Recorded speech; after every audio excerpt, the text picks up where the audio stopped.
Okay. I love it. I don't have to say that anymore. Welcome everybody to this episode of Beers with Bill. It's my pleasure tonight to welcome Paul Dromgole, sales rep for Sidelines Brewing. Paul, welcome to the show. Thank you for joining us. Thanks for having me. No problem. So we're going to start with the lager.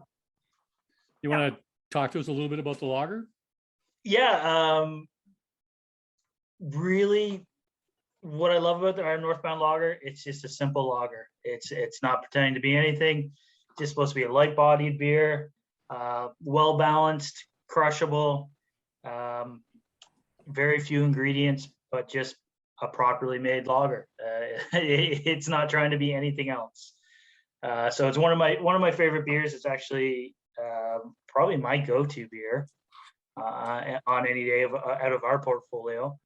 I just find it's a great drinking, easy drinking lager, no aftertaste. Yeah, I think it kind of sells itself, and it's kind of hard to overly complicate and talk heavily about a lager. So really, I think the taste is what sets it apart, or what makes it. Yeah, lagers are exactly that. There's Yep. clear, easy drinking, crisp. Exactly what you'd want on a hot day. Yep. So, Yeah, and I forgot my glass, so I can't pour it for you and show you the color, but it is beautifully colored. you would not be the first person to get up and go get a glass. So Paul, you come from a varied background. I mean, you worked for Pepsi, you worked for General Mills, you did the small business entrepreneur thing for a while. How did you know it was time to get into the craft beer industry? A couple of things were going on at the time. I have some friends in London that are in the craft beer business, in breweries or brewers. My small business, I did some work for a couple of the local guys, making the serving trays for them for their flights, and so I was heavily involved, sort of on the outskirts of it, and then being a beer fan, it sort of prompted me, and then the Bose opportunity became available, and I was in the process of selling off my small business. So timing actually worked out extremely well. Was process of selling off the business, looking for something else to do, and Bose had a spot available for Southwestern Ontario. So I applied, and away we went. So it was a great introduction to the business side of the craft beer world. Always been a fan, and having a friend who's a brewer, I sort of knew that end of it. But the sales and distribution is a whole different ballgame. I was going to talk about that because, there's always that romance around being in the craft beer industry. And then there's that reality that happens. It's a lot of hard work. It's a lot of long hours. And yes, you do get to drink beer, Yep. but you're away from your family a lot. What was it like for you for the first year or so? It was pretty intense. Southwest Ontario is a pretty large territory. So, I went down, I had pretty much, with Bose, the only area I didn't cover, it was sort of Kitchener. I was on the outskirts of Kitchener, so New Hamburg all the way to Windsor. And then I went all the way up to Owen Sound. So I was on the road a lot, and good times, but it's the best way to describe it. You have to like it, or you're going to burn out it really quickly. Many days would be during the day, you're in LCBOs all day. And then as the day gets longer, you start shifting to licensees. So, there'd be some times that, I jump in the car at 7 o'clock and hit some grocery stores. And then hopefully by 10, 11 o'clock, I'm actually getting to enjoy a beer at a licensee. So long days, but if you like it, it doesn't seem long, especially the people are usually pretty good. So that kind of makes it go by quick. I totally appreciate that. Like I said, there's the romance and then there's the reality. Yeah, I Because, wish it was just sitting around drinking beer, getting paid, but sadly, it's a little bit more intense than that. now, being in sales can be exhilarating Yes. and exciting at times. Is there anything you would have done differently? Um, I don't know if it's done differently, but I wish it had been a while since I worked with restaurants. So I wish someone had given me that heads up that that's going to be a sort of the panic side of the business. If that makes any sense, all the time, getting the texts at 7 o'clock on a Friday night saying they forgot to order their beer and that their tap's out is always fun, and trying to arrange to get beer for them. So I wish I had a little bit more of a heads up on that. I used to deal with restaurants with Pepsi, but that very few places ever ran out of pop. It wasn't it wasn't that much of a big deal. So I wish I had a bit more of a heads up on that. And I wish actually I'd taken a bit more time to question some of my friends who were in the beer business at the time, saying, what are the downfalls? I guess I was a little starstruck getting into the craft beer world myself. So, Is there anything you would have done more of? more of that's I would have loved to have spent more time in licensees. Just you can't be at every single licensee, so it would have been nice to support more of them in other ways, but it's just yeah, that's the only thing it was tough about it, because you have great licensees in Windsor, and then someone in London wants to and then factor in family, so that balancing act was tough and is tough still. I can imagine. So, what would we find on your playlist right now? Oh, it's varied. I think I've got the Paw Patrol theme song and some good some good kid music. I have a 6-year-old daughter, so there's some influence there on the Spotify list. But my list actually is kind of all over the place. I've been revisiting a lot of the like what I call classics, what I spent a lot of time in the university days listening to. So I've got Sebadoh, TV on the radio, a lot of that sort of era, Sonic Youth, and then I'll flip all the way over to the Dead South. So kind of a varied musical playlist, and then of course all the great Canadian acts that I grew up with as well. Tragically Hip, always kind of filter back in, and I was listening to the Northern Pikes last night. I hadn't pulled out one of their albums in a long time, and yeah, so we had a little. I got my daughter listening to Teenland. That was great. Yeah, she appreciated it. So yeah, I'm kind of all over the place. Not really huge into any, I guess, the techno or country, other than classic country. Johnny Cash and those guys, but yeah, I'm pretty much all over the place. Now, I'm first of all, Paw Patrol being your first word to come out of your mouth. Obviously, your daughter's important in your life. Yes, very much so. Yeah. But after our chat last night, I would have thought you would have reached down, put on a cowboy hat, and punched in some country music. No, sadly not. I actually can't. If I'm offending anyone here, I'm not a huge fan of country music, or at least new country. I like the classics. I like the offshoots, like the bluegrass and stuff like that. But yeah. But yeah, there's a lot of Paw Patrol on the playlist. I would say a lot of Katy Perry, all those kid tunes that just like earworms. Yeah. So yeah, we have to counterbalance it when she goes to bed. I can imagine. I see books in the background. What would I find on your nightstand for reading? Right now, I'm actually reading Barack Obama's latest book. just sort of started diving into it. I'm maybe about 30, 40 pages into it, but it actually, he writes like he talks. Yeah. So you get his voice in your head. It's quite interesting.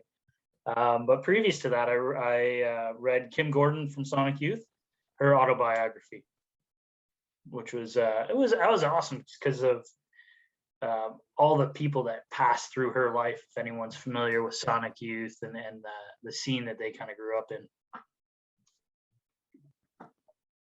Tell me, what do you do to stay grounded through everything that's happened the last 2 years? I mean, you've gone through a pretty solid change. You left Bose. You're now working for Side Lunch. You probably spent a fair amount of time looking after your daughter at home. Yep. Yeah, it was a pretty crazy year or 2 years. So I don't really know how long it's been. It seems like It's a year and a half and a bit. Year and a half a bit. Seems like about 10. Yeah.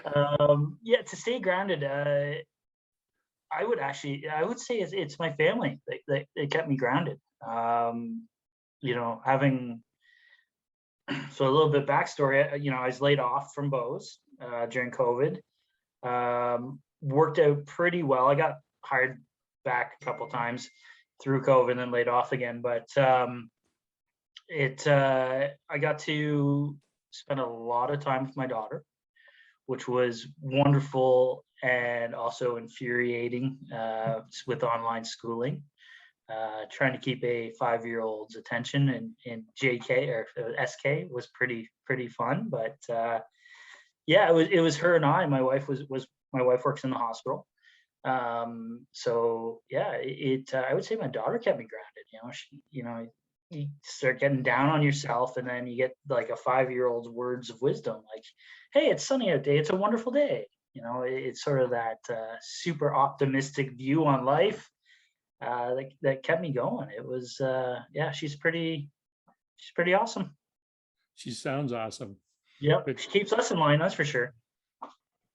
I eventually I'm going to write a book of all the things I learned from my grandson and my granddaughter. That would be an awesome book. I bet there's some good one-liners in there too.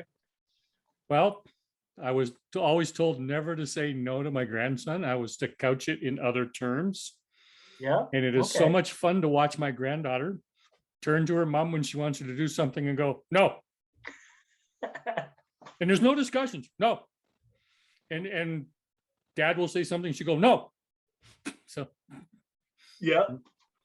Succinct. I mean, she also, and people have heard this story, she called me up because she was like 18 months old. She could see my picture on the phone. She knew that got grandpa.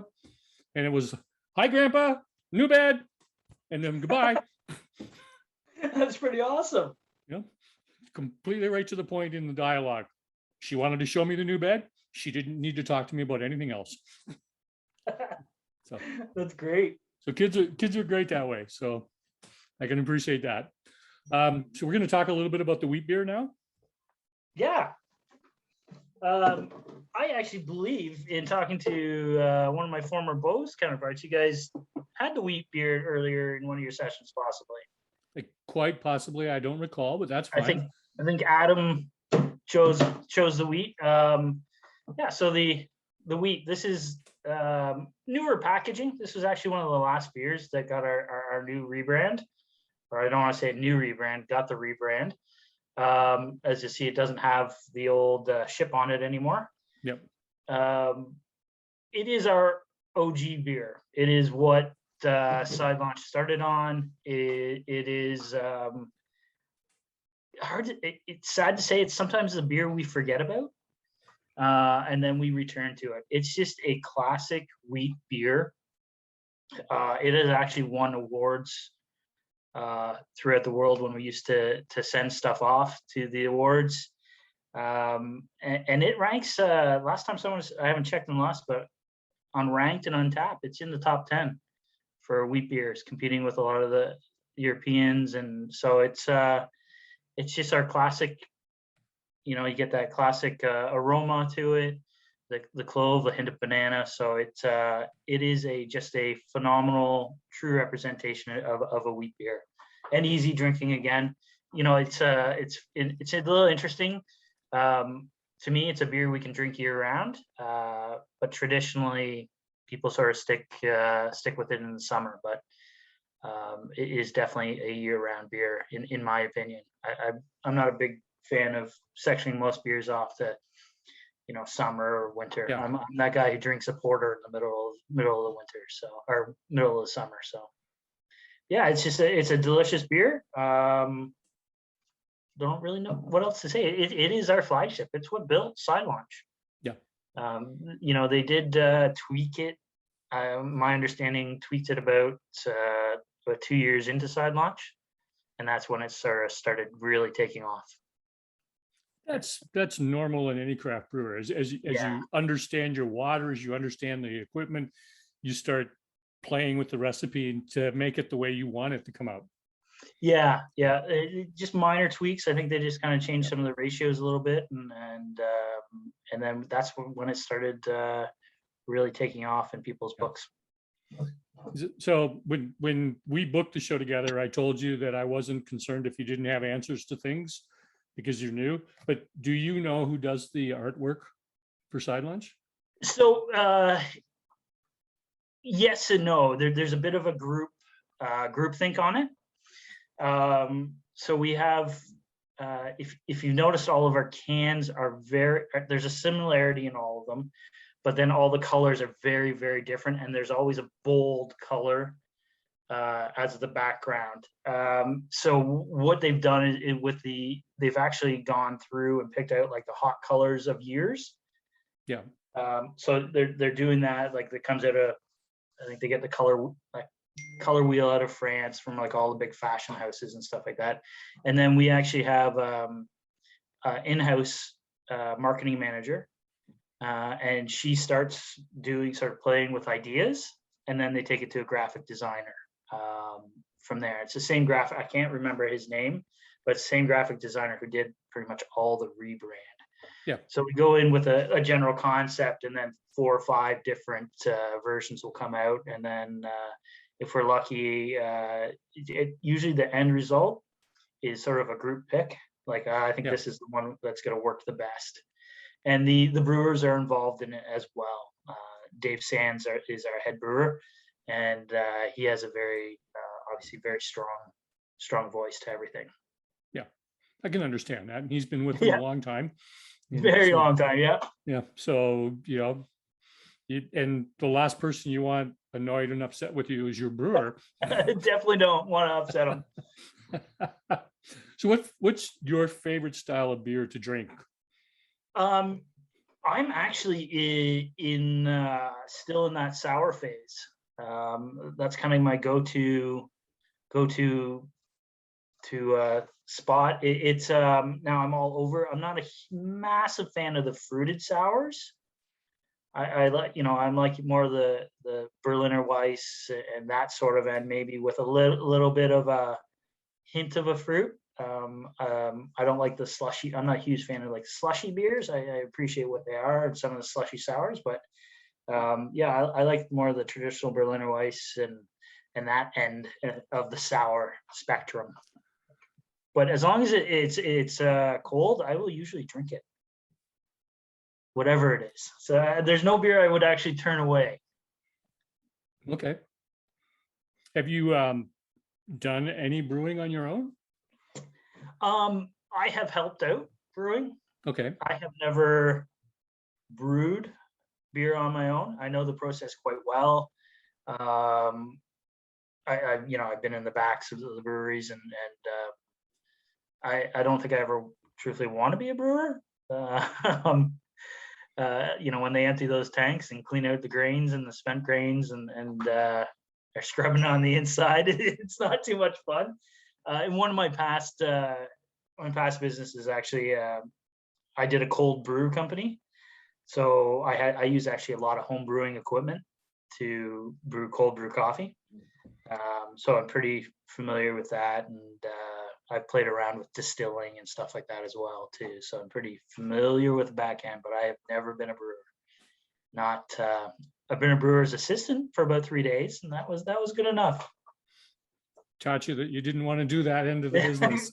Quickly showed me I did not want to do it. It was fun. It's fascinating, but yeah, it's not for me. There's a lot of hurry up and wait and hard work. Yes, yeah. I don't mind getting the spent grains out of the equipment, but it's the hurry up and wait that Yeah. I gotta go. I gotta move. So you're do you have a little bit of a background in roasting coffee? Yeah. Always been interested in coffee, and in one of my other previous businesses, I sold high-end coffee gear and high-end coffees as well. And then I got to know a roaster very well who supplied a lot of my coffee, and I started a cold brew coffee company. Out of that, I set it up actually in the roaster's facility. I rented space off him, so because it was already his own commercial kitchen, all that kind of stuff, and nice to have the supply of beans 10 feet away from you. And then after I sold that and the pandemic hit, he asked me if I wanted to start roasting. And I'd always played around with roasting at home, so I was like, oh yeah, this is great. So I started actually roasting for him part-time, and I actually started my own, I didn't know if I was coming back into the beer world at that point, and I started my own coffee company using his equipment, and then I sourced my own beans, and yeah, so I spend, that's kind of my passion project. Late night when the kids asleep, I'll go to the roastery, which happens to be only about 15 minutes from the house, and fire up the roaster for a couple hours and roast some coffee for the week. That's an interesting hobby, because it's another one of those ones where there's a lot of hurry up and wait and a lot of technical to it. It is, yeah. It's also a very good workout.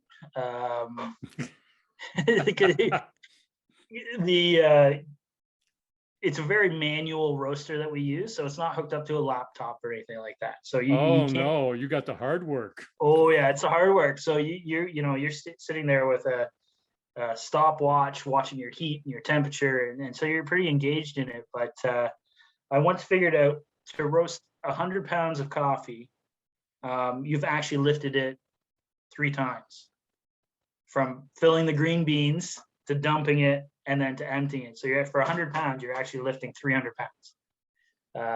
So, and then when we've had heat waves, you're just like drenched, because you're standing beside a coffee roaster that's hitting like 445 degrees. And, you can't be too far away from it because you have to pull levers at a very exact moment. But yeah, it's a pretty fascinating, fun little hobby, and I get to try coffee from around the world, which is pretty awesome, because importers are always sending little like sample bags, so we'll sample roast them up and try to perfect the temperature and the blends. So there's a little bit of science, very much like brewing, actually. Does this bean work with this bean, and what temp? And yeah, it's very much a science and an art. Yes. The art part is, especially with a manual roaster, you really have to be on the ball with that. I have ruined quite a few batches of coffee. Yes, I can understand how that can happen. So I got a question for you. Sure. What's been the hardest hurdle for you to overcome during COVID? Professionally, I would have to say not really having during COVID, I was pretty much unemployed, and not really having a clear employment path or career path. That was quite a hurdle. I know lots of people were going through that. I came out of it spectacularly well, landing at Side Launch like I did, because of old Bose employees, actually. There's a couple Bose employees at Side Launch. That was probably the hardest thing, that sort of unknown, like, when this ends, where am I going to be sitting? And then personally, I would say it was just the, seeing the impact of being kind of cooped up in a very small space. Like, my daughter not being able to go to school, not have a birthday party, miss out on some of those things. So that was a pretty difficult thing to kind of overcome. Now, being her age, she doesn't really know she's missing a lot of it, but we definitely do. So that was pretty tough. But it's nice to see things are finally rounding the corner and life somewhat getting back to normal. Yes, it will be interesting to see what our new normal ends up being.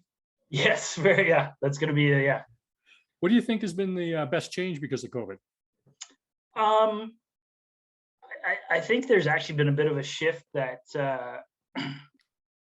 in the workplace, I think there's much more of a shift of health, and I mean health in all aspects. I mean, not just physical, but also mental health.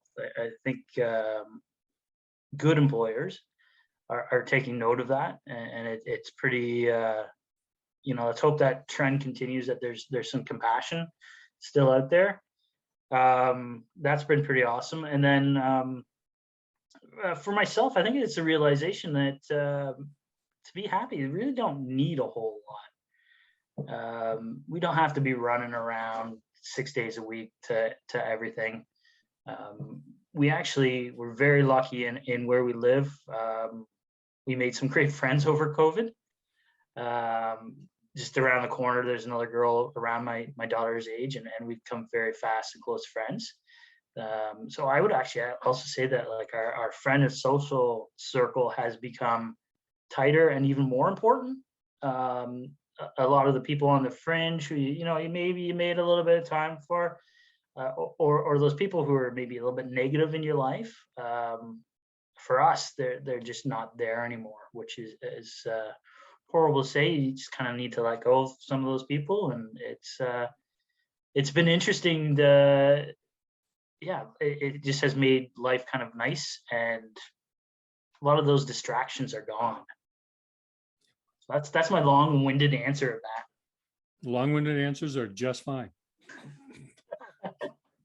Has COVID changed how you can get your message out? Absolutely. It's very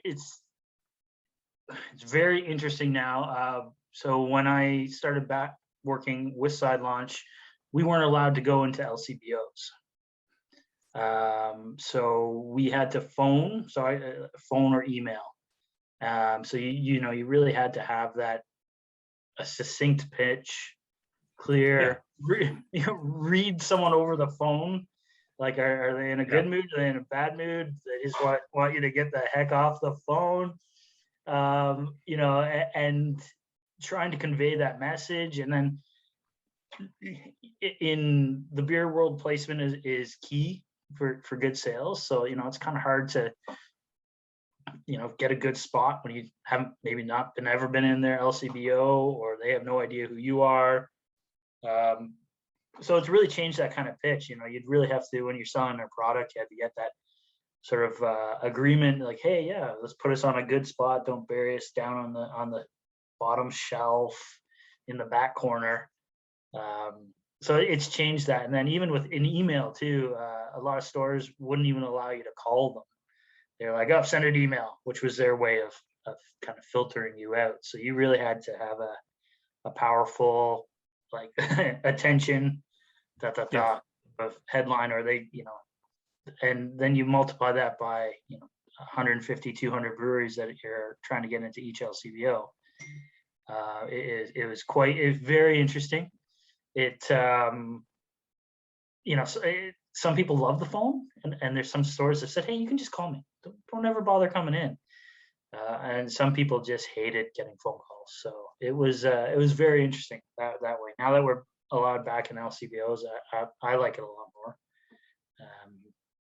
I'm not a great salesperson over the phone, so it's hard to develop an actual relationship with someone over the phone. So although it has been interesting going into LCBOs and meeting the people you've been talking to for 3 months over the phone. and actually putting a face to name. And I'm sure they're the same way. Oh, you're that guy. Yes, I can understand that. Yeah. We're going to go to the third beer now. Yeah. So our Any Day Light IPA. As you can see, graphics are super important to side launch. I'll let you guys take a nice, if you're ready for it, obviously, a nice sip of this one. This is our session IPA, 4%. This is behind our Northbound. I would actually say this is my other go-to beer. I think this is just a great session IPA. It's got enough hops that you still get that into it. There's flavor for it, but it's not 7.2% or 6.8%. You can actually have a few of these and not stumble out of the bedroom, out of the kitchen, cutting the grass. This is a great reward. Yeah, it's and this was actually released at a funny time. It was before my time. I think it was last November. It was released. Kind of an interesting time to release a session IPA. Kind of typically you'd hit that summertime to get people want a nice light beer for the summer, but it actually is now one of the fastest growing IPAs in the category, which is amazing. It was a slow build, and it wasn't really until I would say June or July that we just saw it just took off. I wish we could explain why, but the rate of sale with it is actually kind of unbelievable, and it hasn't slowed down. Which is pretty exciting to see. And I think part of it, there's not a ton of session IPAs available across Ontario. There's some regional players, but there's not a ton across Ontario. So I think that kind of is playing within it, but yeah. Right. Session IPAs are not the easiest ones to find. That's for sure. Yeah. Everyone's, there's a nice trend towards double IPAs, and I know a few breweries are coming out with triples, and yeah. So it's we're kind of bucking the trend, but in the industry itself, there seems to be a lot more of the low alcohol seems to be moving more than it ever did. So I think that might be part of it too. So tell me, now that we're starting to reopen, Paul, what do you find that's new and exciting in the craft beer industry? What I actually find most exciting is because there's so many craft breweries. I don't think there's one trend, but what I find exciting is the breweries that are doing their own thing, and that are just they just want to make good, solid beers. There's so many good examples of people just kind of doing their own beers. That's what I think is exciting. Like, everyone's got their own take on a beer, and no longer is everyone trying to be the next big thing. They're just trying to be honest to their own brewery or themselves. That's what I find fascinating. There's some great breweries out there doing some incredible stuff. May not always like everything they're doing, but it's true to their style and true to what they're trying to do. But so I think that's what I find very cool, and that there's actually an acceptance of that, and that they, people are looking for that, and it's not just looking for that mass beer that's going to sell hectoliters and hectoliters. So I think that's pretty cool.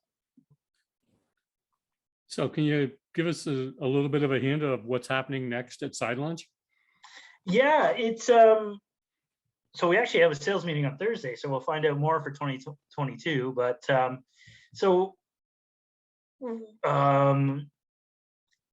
we're kind of thinning out some of our core brands.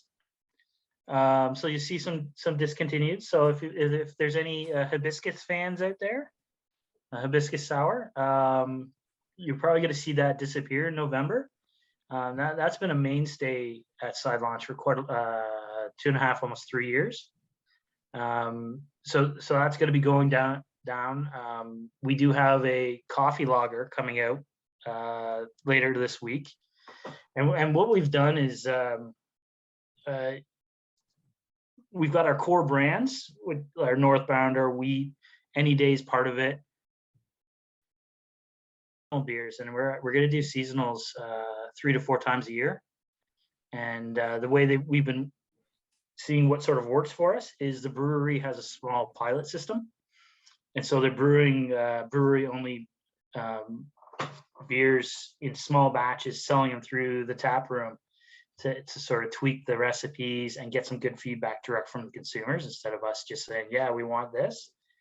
So that's quite interesting to see the process happen there and see what, and that's how, I don't know if anyone had the Aloha Sour from us. That's how the Aloha Sour actually came to be. It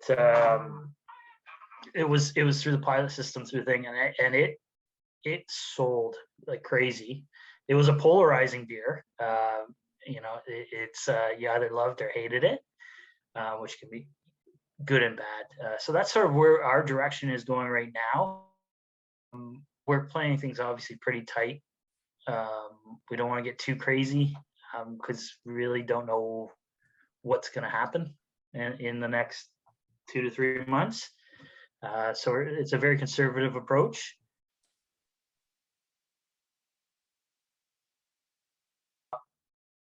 We'll start to get crazy again. Like a good example of that is on draft. We only have 3 beers for people on draft right now. So you can only get mountain, wheat. We do well, mountains for Beer Town, but Northbound, wheat, and I'm blanking on our other one, but it's pretty short offerings. So it's sort of pedal to the metal with LCBO and grocery at the moment for us. And then as the world opens up, we obviously have our licensee partners that we've stuck with throughout the whole time, but they're being cautious as well. So so we're kind of playing wait and see, but still trying to grow the business, if that makes any sense at all. I think there's a lot of people sitting on a little bit of wait and see right now. Yeah. There was a lot of beer that got dumped in 2021. Yeah. From all the breweries and licensees. Yeah, it was. It's kind of brings a tear to your eye for all the good beer that went bad. Yeah. So what's next for Paul? Yeah, that's a good question. Been side launch just over 3 months now, so phenomenal organization. I plan on being there for a while. It is a crazy industry, so who knows what happens, in 3 to 4 years. I'm not too sure, but right now it's stick with side launch and keep building the territory. I was very lucky that I took over a territory that had a great rep in it and built it up very well. So continue on that growth plan there, and then in the next few years, I'm going to keep coffee roasting. Kind of playing with that because that's just a lot of fun, and not having to buy coffee from the grocery store is pretty awesome. So I'll keep roasting as a little hobby, and if anything goes south in the beer world, maybe put full-time effort into the coffee. Yep. Who's your role model? There's different eras of role models. I would say there's a huge influence and role model, and I don't know if a lot of people would consider him a role model, but if anyone is familiar with The Cure, Robert Smith from The Cure, I find him fascinating, and he just did it. He big hair when no one was doing the big hair, and kind of out there off mainstream. So for the most part, he stayed pretty true to what he wanted to do, which is pretty amazing in that whole music world. And then I actually have I hate talking politics, but And one reason I'm reading his book is I do find Barack Obama inspirational. Politics aside, the man himself is is fascinating. The life he's led, and raising kids in the White House, and his view on the world, I just find fascinating. Such an elegant speaker, and so I would say those two, from my early formative years, and then more current, I'd say Barack. Okay. Now, I warned you last night that I troll my guests on social media and in the internet.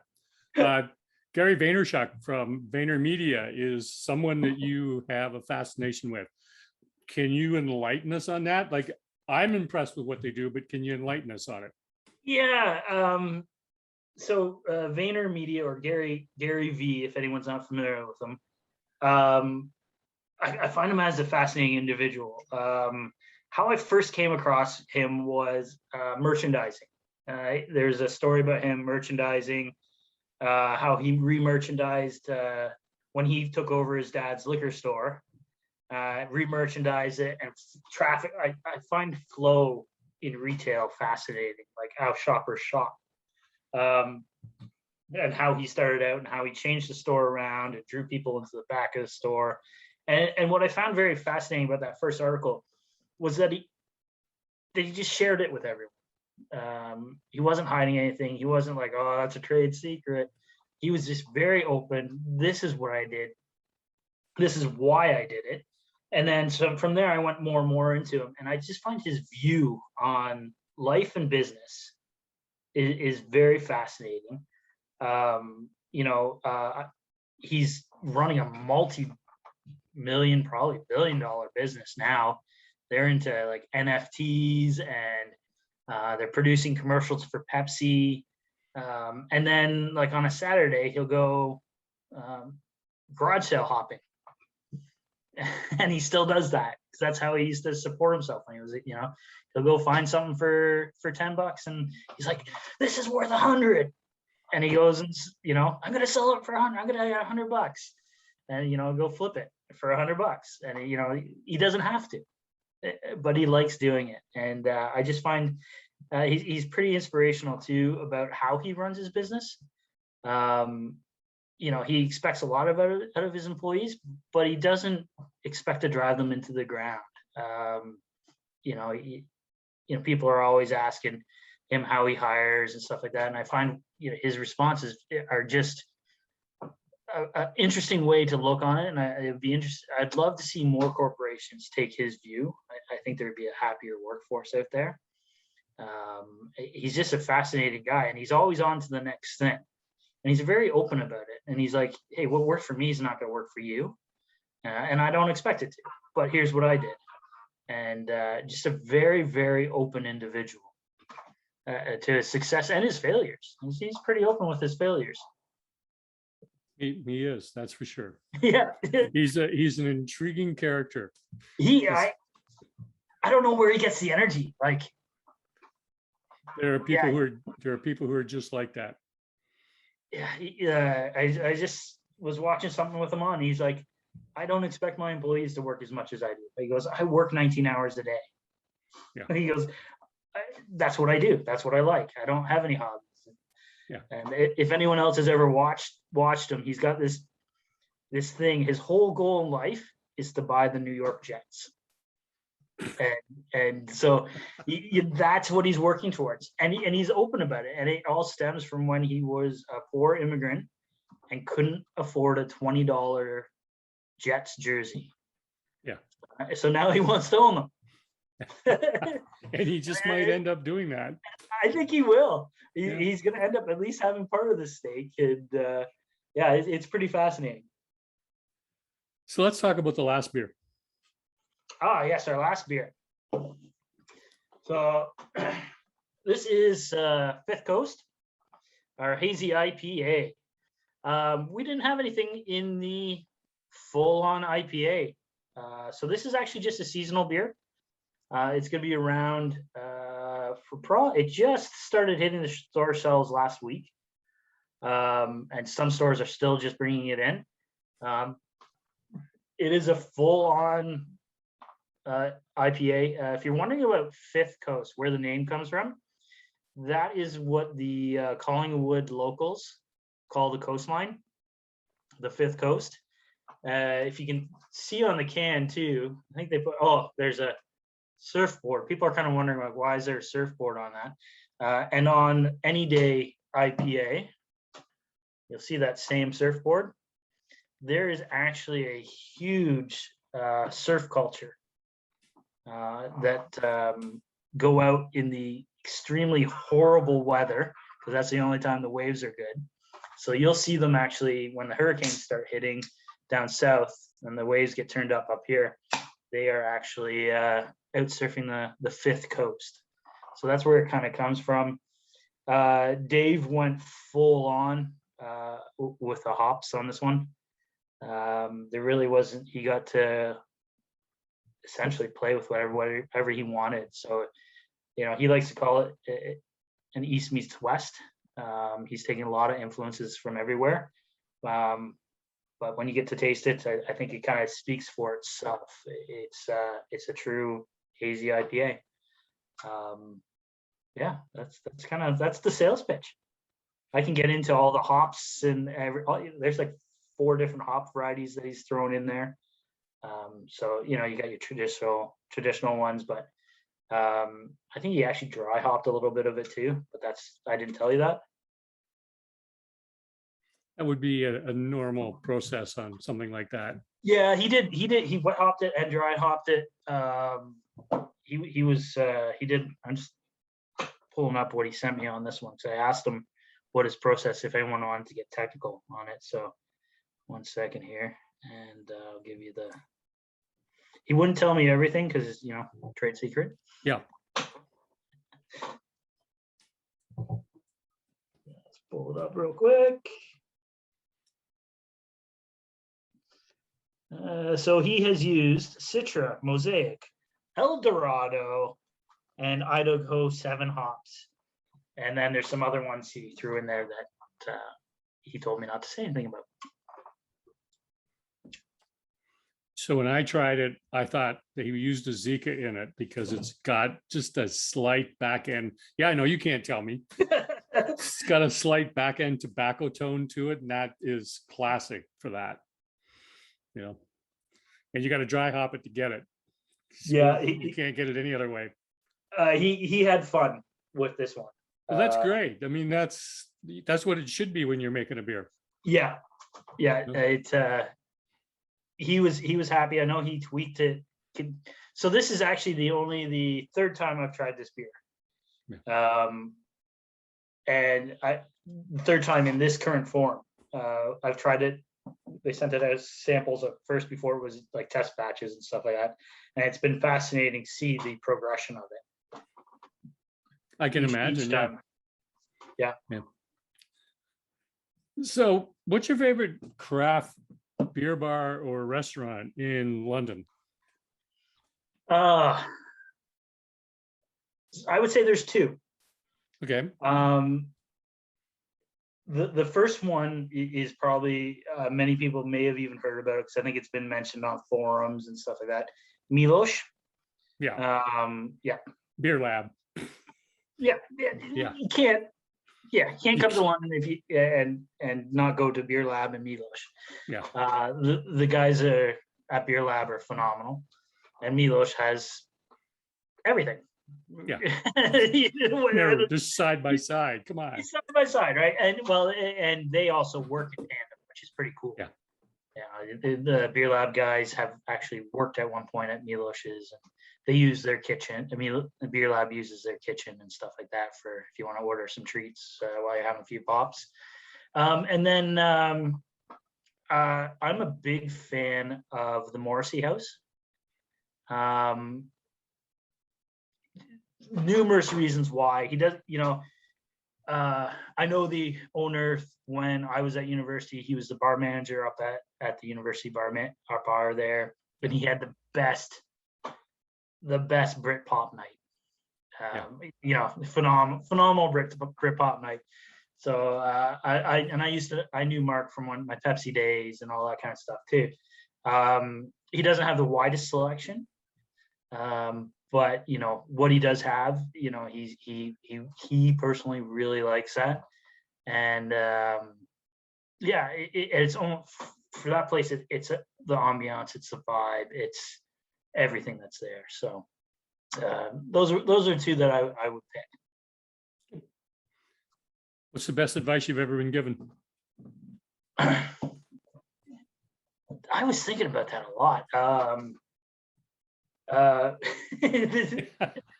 It's a weird one.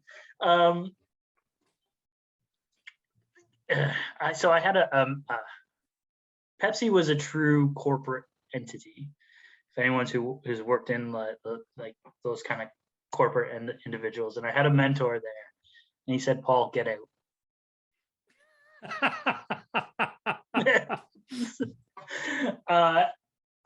And he was right. Best thing I ever did was leave there. Yeah. But you went from Pepsi weird to General Mills. Yes. That's General like jumping Mills, from the frying pan into the fire, isn't it? Yeah, it's very true. General Mills, I would probably still be at General Mills, to be honest. They treated us extremely well. Yeah. We were overpaid.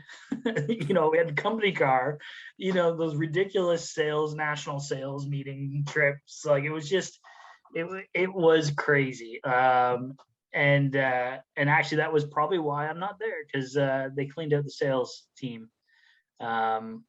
We were, just one sec. Do you want to come here? Come in. My daughter, there we go. Hi. Thank you, sweetie. I'll come see you after. Thank you. Those are the important moments, Paul. Those are. Awesome. Oh, that's awesome. Okay, you'll have to show me after, okay? All right, thank you. General Mills, it was good while it lasted. Yeah. I don't know if anyone remembers the time when Kraft got sold to a Brazilian company. Yeah. That's when I was at General Mills, and the panic that went through General Mills, because they were afraid they were going to get bought and split up into a gazillion, because you wouldn't believe what General Mills owns. It's insane. Like from old El Paso and all that fun stuff. No, Katie, we won't edit this part out. It's common knowledge. Oh, what part? This discussion about General Mills. Oh, that's common knowledge. Publicly traded company, nothing new. Yeah. Oh, I started seeing that now. To get out of Pepsi? Oh no, we won't edit that out either. That's great advice. Paul, get out. I'll speak to that. So I was at Pepsi for 8 years, which is a very long life at Pepsi. And anyone in the industry is like, how did you last 8 years? So yeah, anyone at Pepsi would be like, yeah, we all want out. If they don't say that, they're pulling your leg. Yeah, it's a stepping stone company, really, is what I would call it. A great training ground. I learned so much about merchandising and planograms and where to place stuff and consumer insights and all that kind of stuff. But yeah, great place to learn all that. Great place to learn. But you need to go somewhere else once you need to go. Yeah, that was an interesting day for sure.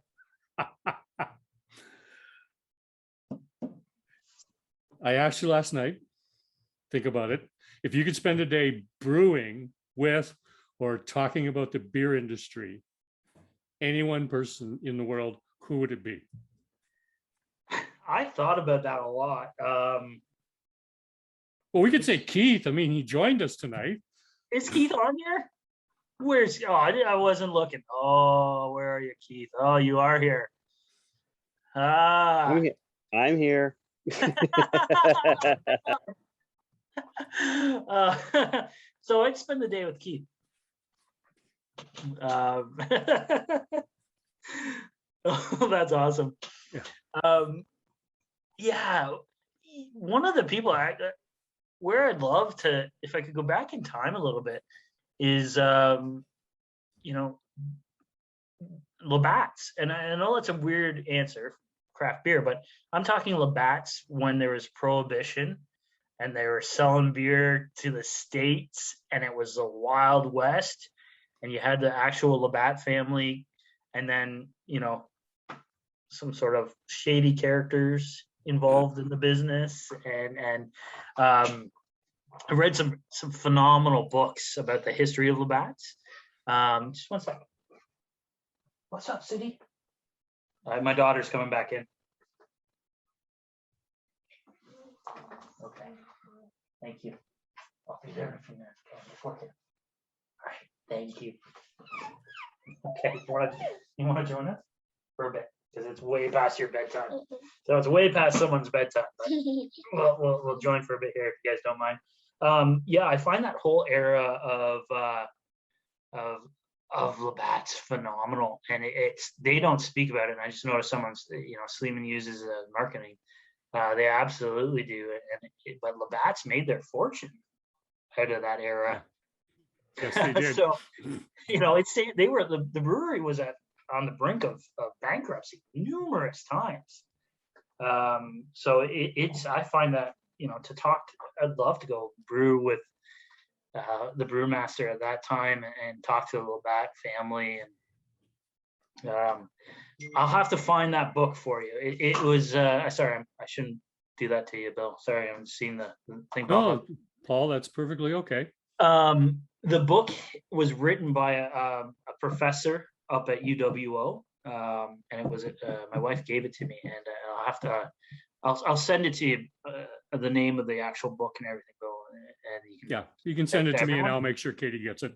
Yeah, it's a neat book, a little dry because it's coming at it from a very academic perspective, but cool because they're also showing like what they were selling beer for at that point, and the obstacles that they were overcoming, like horse and carriage at the early days, to the local bar, and all they had to pay off the officials, and but it is kind of a dry academic read at times too. So just a forewarning to anyone who wants to read it.